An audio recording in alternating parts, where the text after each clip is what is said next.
اسلام سے پہلے عربوں میں لڑائیوں کا طویل سلسلہ جاری تھا۔ انہی لڑائیوں میں ایک مشہور لڑائی جنگ فجار کے نام سے مشہور ہے۔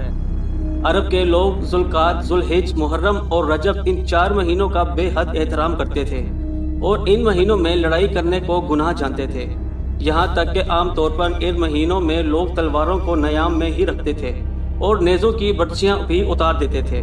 مگر اس کے باوجود کبھی کبھی کچھ ایسے ہنگامی حالات درپیش ہو جاتے تھے کہ مجبوراً ان مہینوں میں بھی لڑائیاں کرنی پڑ جاتی تھی، تو ان لڑائیوں کو اہل عرب غروب و فجار یعنی گناہ کی لڑائیاں کہتے تھے۔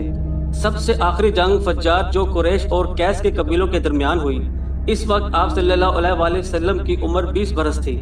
چونکہ قریش اس جنگ میں حق پر تھے، اس لیے ابو طالب وغیرہ اپنے چچوں کے ساتھ آپ صلی اللہ علیہ وآلہ وسلم نے بھی اس جنگ میں شرکت فرمائی، مگر کسی پر ہتھیار نہیں اٹھایا، صرف اتنا ہی کیا کہ اپنے چچوں کو تیر اٹھا اٹھا کر دیتے رہے۔